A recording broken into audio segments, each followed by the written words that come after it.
This is Anthony-Crolla for Boxing Social in association with Betfred. I'm joined by Cruiserweight Sam Hyde. Sam, how you doing? Yeah, I'm good, thank you. I'm good. Just finished training. Yeah, feel good.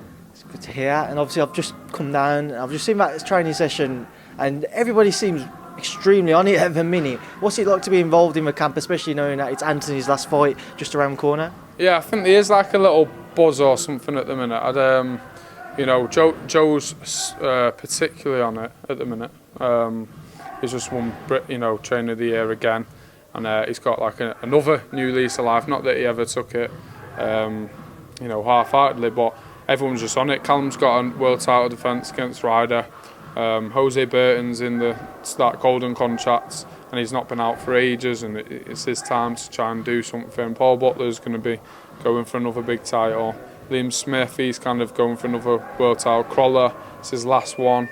I'm going for the British. I need to get a title. There's no way I'm not. 2020 or 2021, I'm getting a title regardless. So everyone's just on it. And then as soon as we've got a date, that's it. Showtime. But for me, I've just been staying fit, staying ready since my last fight. I was in the gym straight away, and I'm on it. I'm whoever, whenever, wherever. As long as Joe says it's okay. I know he works a lot of stuff behind the scenes, and sometimes when fights fall through or get offered a fight, I'm like, oh yes, let's do it. It might not happen, but I always know there's something else happening. So that's why I stay out of it now. So I'm just literally to my job, turning up, training hard, dieting, and doing the job. So. I mean, what have you got lined up and what are you looking at in regards to the next time you may be out? So, end of December, like I say, I'm staying fit, so if anything pops up, I'm ready. But we're thinking December. We're getting out before December.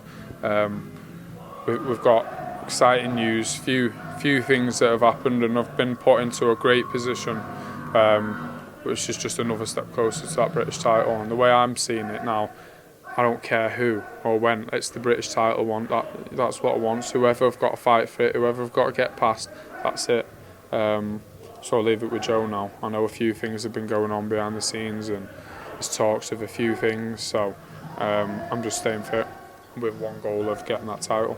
I know you've mentioned it in previous interviews, you've been extremely keen for the Riakporhe rematch, regardless of whether it was for a title or not. I know you really want to have that rematch. How difficult has it been for you yourself to maybe cement the chance to have that fight, if that's the right word to use? So what do you mean? With regards to, I know that you want that rematch, and you've had a lot of conversations, been a little bit of back and forth over social media, Joe in particular with Dillian White, etc. Yeah. How difficult has it been for you not to maybe have that chance to have that rematch as of yet? Well, it's boxing, innit? And I took that fight 3-4 weeks notice. I think it was 4 weeks I was in Chicago before with Callum Johnson. Joe said, have you seen this kid? I reckon it's a good fight. So I was like, I'll have it. Whoever you think, I had a look at him. We took it, and I thought a box good. Nowhere near as good as I could have boxed, work rate, all stuff like that. But we got in there, and then obviously got the loss through my eye. So I thought straight away pretty much something would happen. People would call for it. I thought maybe if it was a few fights down the line and we had that fight, we'd have probably been made mandatory for the British title, or to fight each other, which has been fair because it's safe to say everyone thought I was up, which I was up. So I'm past that now, as in like I'm not bothered. Whoever, like it's not like I've got a target on Riakporhe. I would love the fight because I hate losing, and to lose when I don't deserve it. If someone knocked me out, if someone, it's like, you know what, fair play, like I can take it. But nah, I hate losing, and when I'm in there, as I've proved, I'll do anything to win, anything. So whether it's getting up from a dislocated knee, whether it's carrying on with a bad eye injury, whatever, however ill I would feel, however bad, I'm carrying on to the end. So I've kind of changed my thought process on, well, forget Riakporhe. I ain't chasing Riakporhe. I've learned lessons in the gym. Jose Burton wanted Frank Buglioni after he should have. He was beating him and he got caught in the last round. But it was after that fight that he missed other opportunities because he believed he deserved that. So I've learned from that. I'm not bothered. Other opportunities come. It will happen. I know it will happen. The amount of people that come up to me and say, "Oh, what's your fight?" This, it made my profile a lot bigger. So I take the pros from it, but in regards to that fight, it's probably going to happen. You know, I'd be confident to say it's pretty much 95% going to happen. Whether it's this year, next year, the year after, whether it's for a title, no title, it's going to happen. And Riakporhe would have it. He's a fighter as well. You know, he's if you look at his last few fights, you know, Tommy McCarthy, Chris Billam-Smith, me, you've got to say, you know, fair play. You know, everyone slags him off to me, saying, "Oh, you're batting him, though. You need to."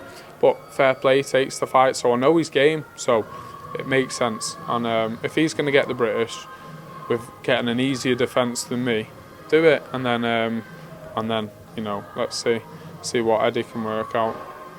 Just to link back to the gym as well, as we mentioned, Anthony-Crolla's last fight next Saturday night. How has Anthony been looking, and what's he been like being in around his final camp? Unreal. There's like a sense of there's an aura around him at the minute that I think everyone knows. He knows that this is the last time. It's mad. It's really mad. And with Joe as well, I think Joe's secretly quite emotional. You know, because you know they've been together since, you know, from the start. And I know a lot of people wrote Anthony off from English title level when he's lost at every level. People have said, "Oh, that's it. That's done." People who you wouldn't think would write him off. And Joe stuck by him, and he stuck by Joe. And it's good to see now that, you know, they're having the final fight. It's a mad night. But Crolla's just putting it in, you know, like you think you would if it was in your last fight, but you don't know, you know, until you're in there, you know. And it's made me think, wow, it's mad. Like, he's training now. Every time he's waking up, he's like, it's the last time. It's the last time, you know. And it's crazy, but he's putting it in, and he's looking, you know. The lads the other day were saying when he was sparring, he can't retire. He's gone better. You know, it's mad. It is crazy. And I watched him, and he's boxing, he's fit. So it's scary. But I do believe this will be his last one. You know, and he'll get a good win, look good, and he'll get the praise he deserves.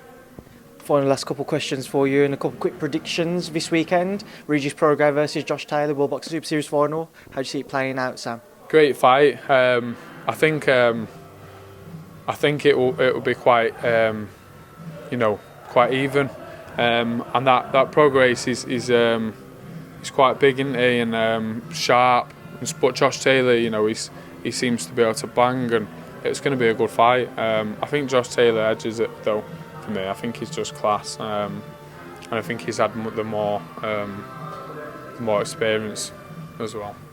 And on that undercard, Derek Chisora versus David Price again. Your thoughts on that one, Sam? Yeah, you know, feel sorry, Derek Chisora, because he's been, you know, he's got a new lease of life again, hasn't he? And now big David Price. You know, if anyone was, you know, better man, you'd think Chisora on the form, but Price, you know, remember I used to get tickets to go and watch him in Liverpool, like when he was, you know, I went to him and Audley Harrison, and he was frightening his power. So I think he's got his confidence back, so it could be a really good fight. I've just remembered as well, Lawrence Coley on that undercard versus Yves Ngarbu for the European title, your division. Your thoughts on Lawrence's bout there? Yeah, well, that Ngarbu, I went over to Denmark to spar his last opponent. So his last opponent, I was the sparring partner, replicating Ngarbu. And Mickey Nielsen, he's a good fighter. He's southpaw, and he comes forward, and he throws. You know, he throws good southpaw shots. We had some cracking spars.